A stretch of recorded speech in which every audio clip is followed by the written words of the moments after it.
We're back live on the JH channel. Just got back from Stafford, Connecticut. What a freaking blast. I just want to give a huge shout out to all the fans that came out there. This place was absolutely packed. So many people, met so many awesome people. I mean, it was both days sold out, which for us, that is a big event, big venue. That was freaking awesome. So huge shout out to everybody over in Stafford, Connecticut for coming on out and supporting us, what we do and what we love. We could not do it without you guys. Don't forget that. Thank you for everybody, all the autographs, the merch that was purchased, just anything you guys did to help us. We greatly appreciate it. I don't think you guys even understand. So, as you guys saw from Stafford, Connecticut, we had some pretty bad mechanical luck out there. We blew a transmission in the first car. Well, the transmission went out, whatever. The second car, we ended up blowing, I think, a front seal out of the transmission in the New England 900. So that put us out of the race halfway through. We held top 10 the whole race, and then we actually got up to 5th or 6th at that point. Still giving it our all, doing our best, but man, that sucked. So, anyways, and then the burnout truck, I mean, that was definitely not expecting that to happen. Front wheel come off like that, that was crazy, but we think we have that thing dialed in now. We're going to change some stuff up for November, and hopefully that thing is ready to go and we have no issues with it. But for now, because we got so much dang rain lately, and it's nice sunny Florida, we want to get back in the mud. So till the big truck is done, we still have our budget bogger, which y'all know the deal. I mean, solid unit. Hello. There he is. Solid unit here. I mean, just love this thing. Love taking this thing out, bogging it. Literally kind of the OG feeling of back in the day when you didn't have massive tractor tires. You could pretty much drive it to the mud hole, whatever. So a big thing that we've been fighting on this thing, since we put the 44 boggers on it, it is very, very, very sluggish, because I think it still has a 373 gear in it. So we went ahead and decided we need to upgrade that to something a little better. I don't think this thing's going to start right now. Pretty sure it's going to be dead. I'm not opening this door. There's What's wasp wrong? right there. There's a wasp? There's a wasp nest right there. Yeah, let me see. Can't get in there and can't get in there. Let me see. The wasp will bite me in the face again. Let me see. Where's he at? Right there. There's a whole nest. Oh, that? Oh. That did it. You missed one. You got one left. That's some Florida stuff right there. Them wasp nests will get you. Dude, I seen a guy just grab one of those and just crunch it full of wasps. That's awesome. Good for him. I bet the battery's dead. She's been sitting for a minute. This is one of the joys of having 15 projects. Batteries usually die. But we have lights, so maybe not. Oh, baby. Better go through 3 or 4 warm-up cycles. These cold starts down here. Yeah, that should be good. Bust her off there. Hey, I didn't think so. Not so much. So we'll get this thing in the shop in a minute and show you guys what we got going in this thing. Pretty cool setup. Excited to have this thing really bogging like it should on the 44s. Don't miss out on this insane giveaway we're doing right now. Every $5 spent on JH Diesel merchandise will get you entered for a chance to win your choice, one of 2 Ram TRXs. You got a TRX Mini Shorty truck, 4-wheel drive, built hell of an engine, absolutely insane. And then you got a full 4-door Ram TRX with some tasteful mods, plus $20,000 cash in your pocket. You're not going to want to miss out on this, guys. Every $5 spent, get you 1 entry. Keychains, lanyards, shirts, hats, everything's live on the website. Baldeagle.com or CletusMcFarland.com is where you go to enter to win. Don't miss out on this. It's going to end August 16th. No purchase necessary. Good luck to everybody. So I've actually got a few sets of gears here. I've got the 342s that are going into this, and then I've also got our 513s, which are going in the budget bogger. So we're sifting through here. Here's the GM. See what these ones are. I believe this will be the front for the Ford. Doesn't say. Super Duty front master overhaul kit. Oh, got the bearings and seals and This will be everything for the front. shims. Do it properly. Bearings, seals, shims, like you said, everything's there. Fresh bolts for the ring gear. They all come with that. Ended up getting this from Randy's Worldwide, or Randy's Ring and Pinion. We reached out a little while ago. I was trying to see who the best people were, and I've had an account with Randy's forever. But I was just seeing if there's anything else out there, which, you know, there really wasn't. I mean, I saw a couple people comments and stuff, but for the most part, Randy's kept popping up, and they had everything in stock, everything ready to go. I had all this stuff in 2 days. So I'm hoping you open one of these boxes and you find a little beef jerky in there for me. I don't think Randy's deals with beef jerky. Not a beef jerky dealer, huh? So here's our rear overhaul kit. That'll have all our bearings and seals and everything for the rear.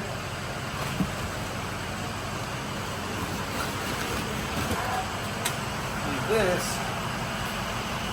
is our rear ring and pinion. Oh, come on, baby girl. Get out of there. Yeah, I'd have to say that's our rear ring and pinion. This should be a 5-13 ratio. 5-13 ring and pinion. Yeah, dude. That's a low gear ratio, but with a 44, you really need that. Yeah, you can always go to a higher gear. You can't always go to a lower gear. So now, last but not least, I believe this will have a few different things in it. This might be a mixed box with some of the drag racing stuff and our front. Now what they do is, because this 513 is such a big spread from like a 373, there's a lot of differentials when you go that big of a spread. You've got to change the carrier. So they make an extra thick ring gear so you don't have to do that. So now I didn't have to change the carrier to put that in. So this, I believe, this is our front gear here, front gear here. So here's our front setup right here. Boom. Here's our rear pinion, ring and pinion, 513 set, and then our front ring and pinion, 513 set. Front master overhaul kit, rear master overhaul kit. Everything seems to be here, everything that we need. It is going to be really awesome to get installed on this thing. We're replacing everything because it does have some mileage and wear on it. So we said, you know what, let's just do it all, make it right. That way we don't have any comebacks or any issues with it. Some of you guys probably know this brand, Yukon. I've dealt with them a lot, had a lot of their stuff in my trucks over the years. Never had an issue with it. Yukon is definitely one of the top of the line, best brands to deal with. And that's why I figured it'd be best to go with them on the budget Bogger. I did get the upgraded overhaul kits with the Timken bearings and everything, super nice. And then obviously the gears, everything should be good. So this thing should hold up, no problem, even with my right foot. Oh yeah, there she is. Come on in here.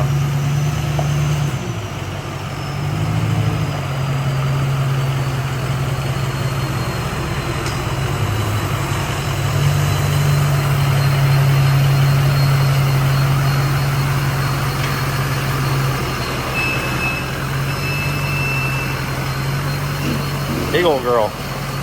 Should be good right about there. Shoo-wee. Let's freaking go. So we're gonna go ahead and get the front end disassembled first, and then we'll do the rear end. So let's get the hubs pulled off, calipers pulled off, rotors, and the unit bearings, and we'll get the axles pulled out of it.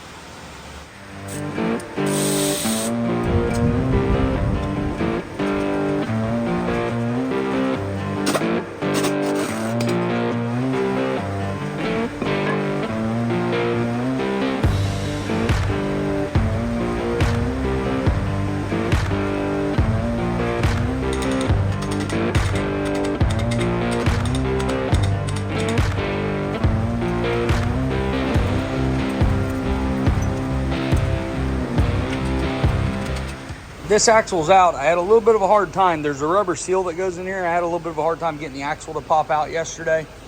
I won't have to fight with it. I had to clean it up with a scraper, sprayed some blaster on it, and finally got it to pop out. I used a pry bar and popped it out from the back. So let's get this one going and we'll see how it goes this morning. Just so you can see what I'm talking about, that's a rubber seal right there, and it sets into that housing. And there's no metal on the outside of it. It will pop out, but you can see all the dirt and the rust in there. So I'm gonna go ahead and get that cleaned up some, or hopefully we can get that axle shaft popped out.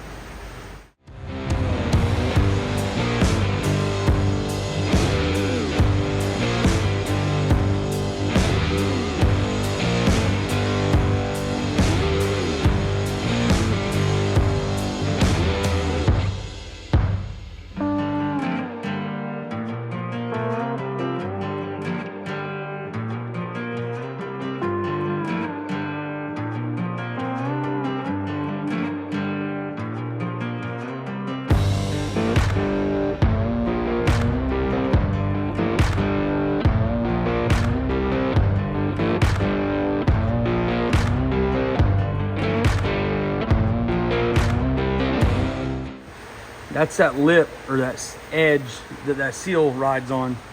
So that's what it is. It's kind of pressed into there. And so sometimes you get rust in there behind there or whatever, and it's hard to get it out. You can see all the way through her now though. Now we get the front cover pulled off, get the drive shaft out of it, get the front end blown apart.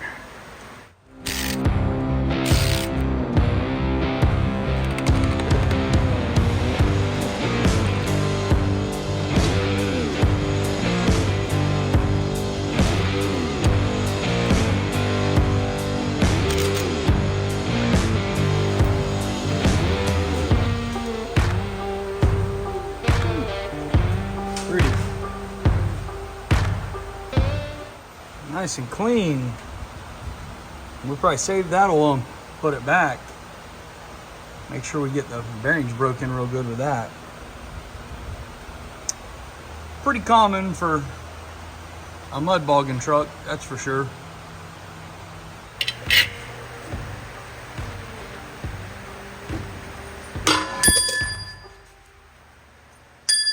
Go ahead and get the housing cleaned up next. You can see there's still some dirt and stuff in there. I kind of rinsed off that carrier before I pulled it out, just because I don't want to be covered in gear oil. If you look in here, I'll see if I can show you. She needs a good cleaning in there. So we'll get her all cleaned up. So when we put it back together, we don't have any dirt in anything. We'll take a look in this one. Not too bad. But we'll get it all cleaned up, get new seals and everything, and be back to bogging. So our big step is done. Everything is out, and this is huge on doing differentials. Back when I was doing them quite a bit back in the day, always wanted to have your housings like immaculately clean. You want no leftover metal or trash in there. Normally your bearings are going to put off muck and trash and other stuff, and you know, if you have a bad bearing, it'll fill this with full of metal that's just nasty and disgusting. So always want the housing clean top to bottom. That's very important to do, because when you start with your fresh gear set, you don't want any trash in there. Obviously it's almost as crucial as like an engine. You don't want any kind of trash inside this thing to mess you up. So everything's stripped, everything's clean, and then everything else is, I believe, where's that? You got it back. Some of it was in the parts washer this morning. So carrier was in the parts washer.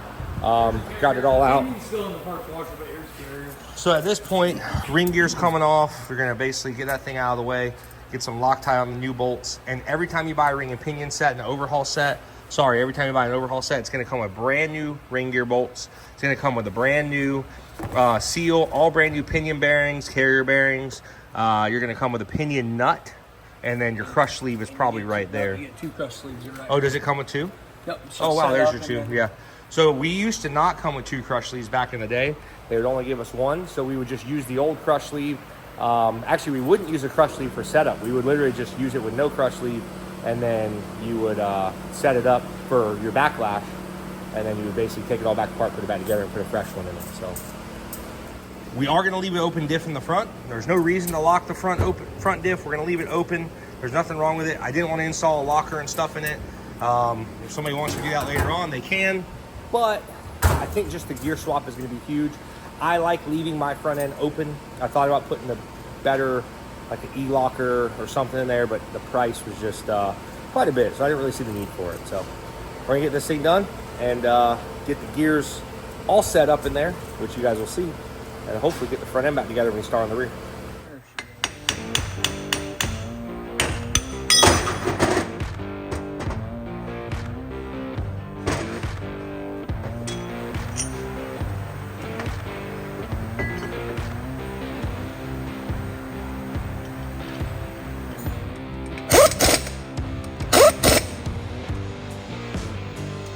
We have torque those to 110 foot-pounds.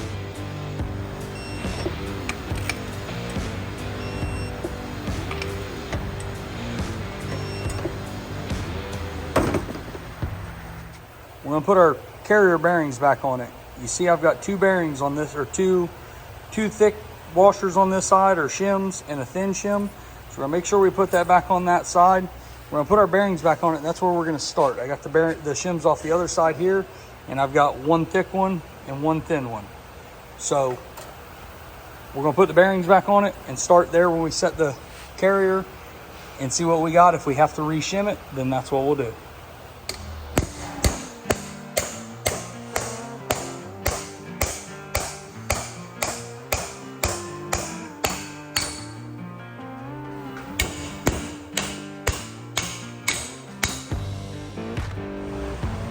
So I'm gonna test fit everything. I'm gonna get the pinion slid in it and get it snugged up.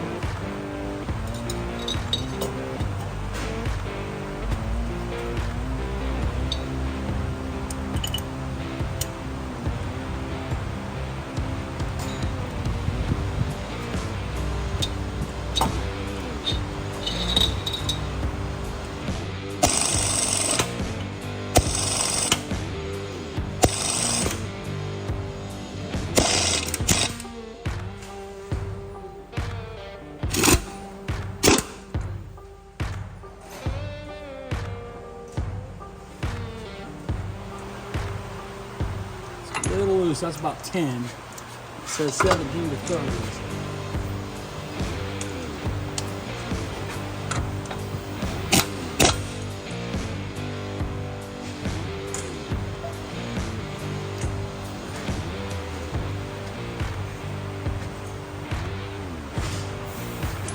That's pretty good from the preload right there.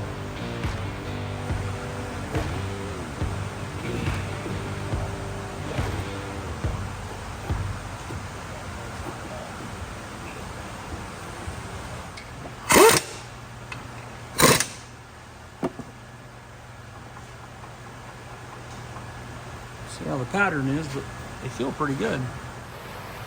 So we're at this point now where we're setting the backlash. That's the initial thing you got to do to see how your backlash is.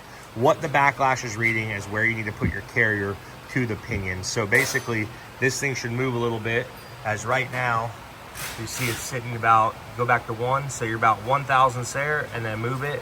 Right now, we're about 16 thousandths, no. 17,000. 17,000. So it's about 16 thousandths total is where we need to move it. This thing needs to be between 6 and 10. With a fresh set of bearings, it's 6 to 10 thousandths. So what we're gonna do is we're gonna take away 10 thousandths. So what that means is he's basically gonna take their shims in between here. So you're gonna take 10 thousandths off this side, add it to this side, and that should put us right about that 6 thousandths. But that's not exact, it's give or take around 10. So realistically, we should be, you know, give or take, I'm sorry, you take 10, it should give you around 7. So we'll be close to that 8 to 9 range is where we'll be on that. So that's our initial backlash right now. So basically we're gonna shim the carrier, bring it over closer to the pinion, and get rid of some of that backlash. So we went ahead and pulled everything apart and readjusted it. If you look, if I can get this baby set. Oh.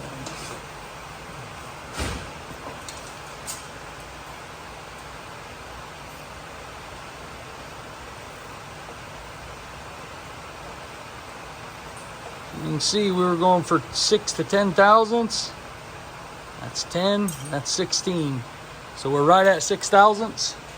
So we'll proceed on and check our pattern and go from there. So I'm gonna go ahead now. We're gonna paint our gears and see how our mesh is and go from there.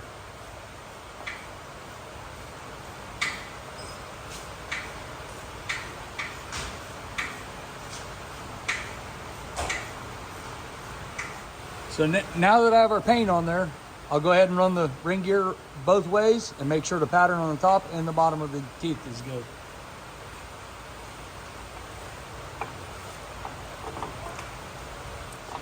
So as you can see, our pattern is hitting right in the center of our gear on the top, and it's hitting right in the center of our gear on the bottom. So I think that's good. We'll let Justin look at it, make sure he's happy with it, and we'll go from there. Gears are in, everything's set up.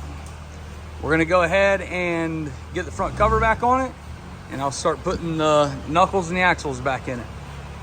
So the front end is done, huh? You finished up.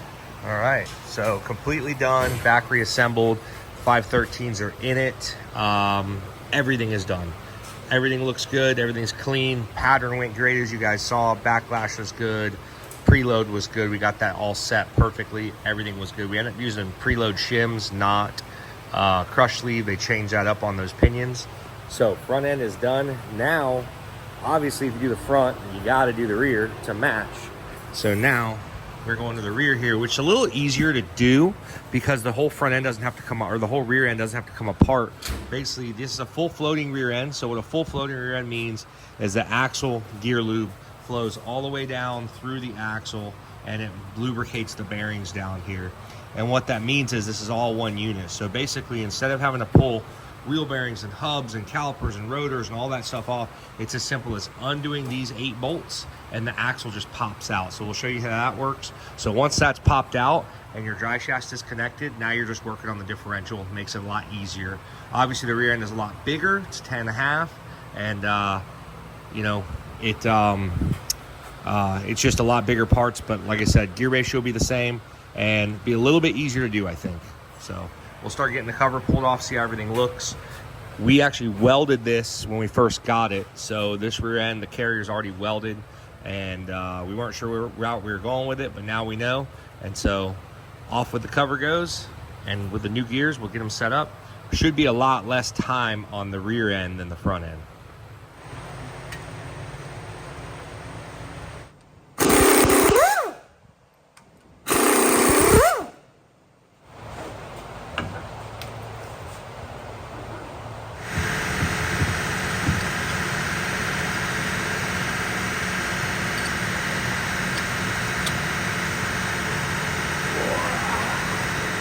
Cool, guys, so we got this set up at 8 thousandths as our backlash. We're gonna run our pattern, see what we got. Hopefully it turns out good, and we can literally just slap this thing together. The front fought us a little bit. We had something wrong on the front, but we got it all resolved and worked out. So far, so good on the rear, though. Everything's where it needs to be. So hopefully this is a one and done deal, but who knows? We got us a pattern. It's looking pretty good. It's hard to see on camera, but she's pretty solid, dude. I think we're good. Boom, dude. Front and rear is done. Putting the hub adapters on now. If you remember, we're running an 8 on 6.5 wheel. That's why we have these spacers on here. But man, rear end is done. It is all sealed up, and we are ready to break the gears in. So what we're gonna do is we're gonna put the truck down on jack stands, and you just run a cycle on the gears, put the truck in, you know, second, third gear, whatever, and just let it sit there and run on jack stands. And what that's going to do is kind of mesh the gears, breaks them in before you take them out on the road. And at that point, as long as nothing's getting super hot where the bearings sit or anything like that, everything's getting lubed properly, we know we have a good setup, and we should be able to take it out on the road and then test drive it. And we will do a little test, show you guys our before and our after with the gear sets. So basically we already went and drove it with the old gears, 0 to 60 time, cruising speed, and now we're gonna go up there and we'll redo that so you guys can see what the big difference is going to a 513 from a 373. Hey. 4 high or 4 low? What's that? 4 high is fine.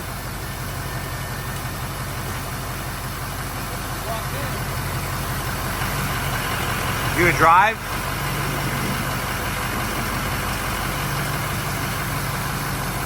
That's good. Front end ain't locked. We got one wheeler over here. Yeah, but it's open, will it do that? What's that? Yeah, it will just open. So what you'll do is let this thing run for about a half hour. Go in there and basically just check all the bearings. You're gonna feel it. If one's like super hot, that means it's not getting the proper lubrication. It's going to be bad. Feel the cover, make sure the fluid stays at a decent temp. Basically, just let this thing sit here around the rack, just breaks the gears in, breaks the bearings in, and it should be good to go drive down the road at this point. Why don't you drive Boggers on the street? Look at that roundness of that rig. Thing has an inch of movement. No weights on that. Just had to do it. Do it in the front tire. Front one's winging pretty good. Well, how does she feel? It moves without having to mash the gas down. You had to get amazing. you had to get on the converter pretty hard before. You did. It would like, yeah, like, oh man, it's like a stock truck. Yeah. So even before, you got to figure, the first time we took this truck out, it was on 38s. Yep. So 30, they were like 35s, give or take. Like they were a little old, worn down and stuff. So let's say they were 35, 36, regardless of that. Then we jump to these 44s, and these things are like a true 44. I mean, I think we measured them. They're like 43 or something. Or Yeah, right there. I don't remember exactly. And so with that gear, obviously, huge difference. I'll tell you, I forgot that I was in a lifted truck. Yeah. This thing just drives so smooth It now with the literally gears. is night and day difference. I mean, it's driving just like a normal truck on 44s, which it should.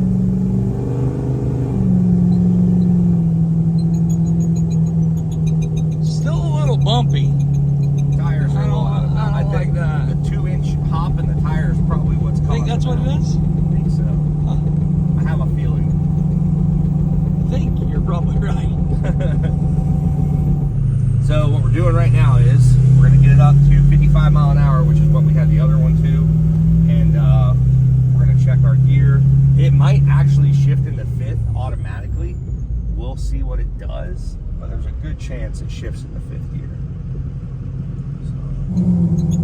So at 55 miles an hour, we're cruising about 2250 on RPMs in fourth gear at 55 miles an hour. So we wanted to see what that is and what the RPM change would be when we do the gear ratio. For being fourth gear at 55 miles an hour, that's super low. I want to see what it does when we change up the gear set and see how much of an RPM gain we're going to gain, because I know we're going to see definitely a higher RPM. Third gear, fourth gear. So I already tell you, in fourth gear at 45, see, it's going to go right into fifth gear. So at 55 mile an hour in fifth gear, we're doing about 2250. So what it was doing in fourth gear, we're now doing in fifth gear at the same speed, which means it's doing what it's supposed to be doing. So now that we know where our RPMs are, we're gonna do a little 0 to 60 on this thing and just flat foot it, and we'll see what it does for our 0 to 60 time with the stock gears. Ready?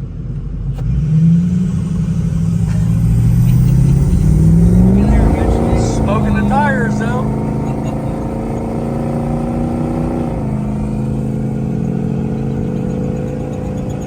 Boom! 13.1 seconds was our 0 to 60. That was no boost, that was just flat footing it. And I'm gonna do the same thing with the other test after the gears are done. So you'll be seeing both of these back to back. Let's see if it beats our old time. It was 13.1 seconds for 0 to 60. Let's see what she does. All right.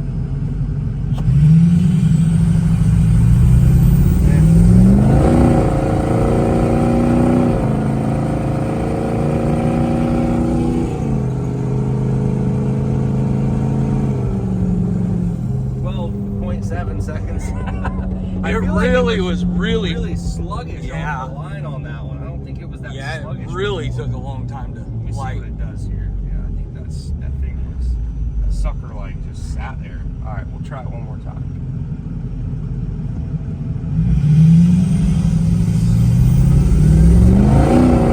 Oh, there she goes. Change it a little bit.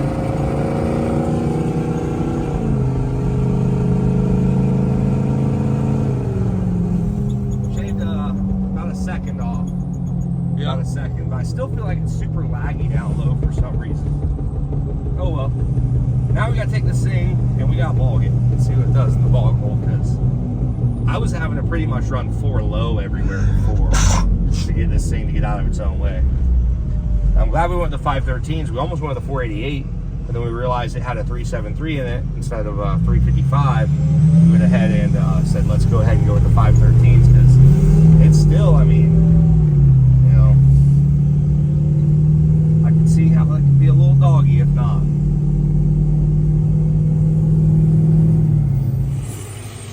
Take a lap around the old racetrack.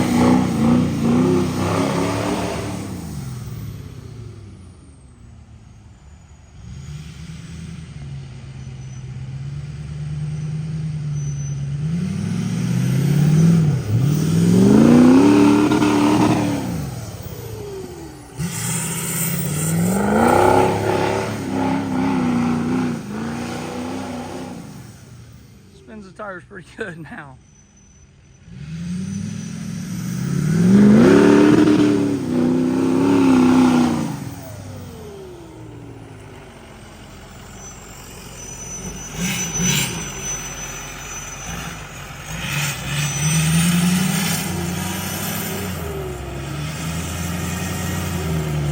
Thing's barely even working. Only in two-wheel drive.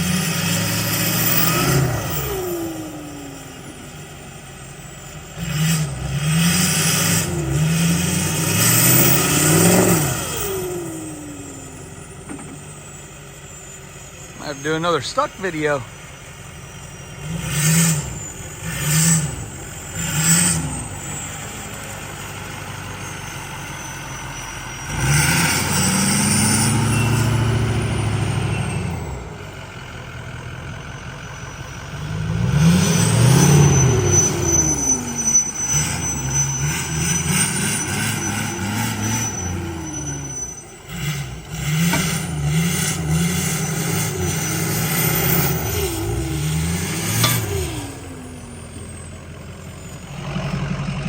Still got that cranking noise. I think it's the front arms. I think I know what it is. I think it's either the arms or take a look at the sway bar on the passenger side. I think it actually, when it flexes, it hits the steering bar. Why don't you take a look at that whenever I drive up that hill? Let's take a look.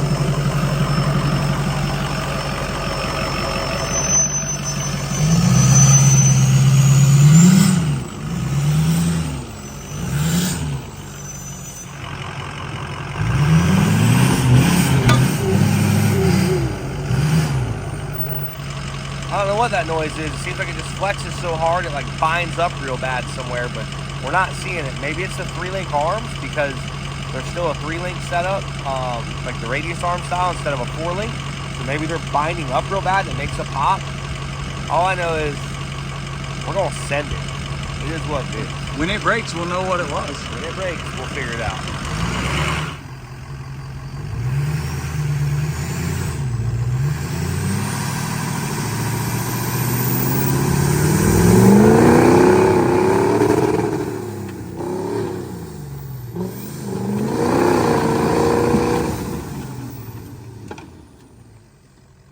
I would say she's down. Stuff's still hit. Yeah, stuff's still hitting the ground.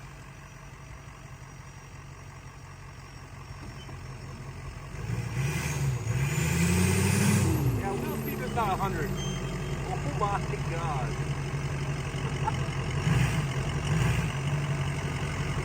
I would say that's a pretty good success. This thing has definitely come to life. Now, our budget bogger, we did go over our budget. Originally, the budget was $10,000, and we were at 9,600, I believe. I have to look back. I think we're around 95, 9,600, and we had to do the gears, but the gears are about 1,500 bucks for all the parts. Labor's free. We're not counting the labor, but for all the parts, it's about 1,500 bucks. So we're about 11 grand this thing now, but still, for $11,000, you have yourself a diesel 4-door, air-conditioned works, mud truck, or even just a daily driver on 44-inch boggers. I wouldn't recommend driving these boggers down the road too much, but you know, you got to get to the grocery store or something, they should do all right. But realistically, guys, for about $11,000, yeah, not bad, and she eats. Now, we haven't gone out and really tested it yet. That's our next stop, is to go really test this thing and see what she's made of. But for now, it's definitely doing its job, and I'm very happy with it. Super excited. Went over our budget, but you know what, 11 grand for what you get, and there's really nothing else you need to do to this thing. I mean, it's pretty much minus, you know, it's not head studded, it has not had any engine work done to it. It still has that oil leak. We're gonna fix that. We're gonna probably head stud it, make the engine pretty reliable, and then at that point, this thing should be, you know, for about 15 grand or so, maybe less. If you don't count labor, it'd actually be a lot less than that. For about 15 grand, maybe 13 grand, have yourself a really fun toy, something you can go take out, beat up a little bit, take it in the mud, take it on the street, whatever you want to do. I'd say we accomplished it. I'd say the budget bogger lives on, and I'd say it's done its job, and we accomplished it. 11 grand where we're at right now. So, and we don't have to do the head studs and stuff. We're just going to do that because we want to. And it's a budget, which means there's a little bit of budge. You got to budge the budget a little bit. A little bit, sometimes. All in all, though, guys, pretty happy with it. I would say this project is just about complete. So, again, it's been fun. It's been awesome. Now we get to go take this thing out and really have some fun with it. We already have, but now with the new gears and everything else, I think it seems to be a totally different animal when it comes to the mud. But for now, guys, we'll see you later. Thank you for watching the Jade channel. We will see you next time.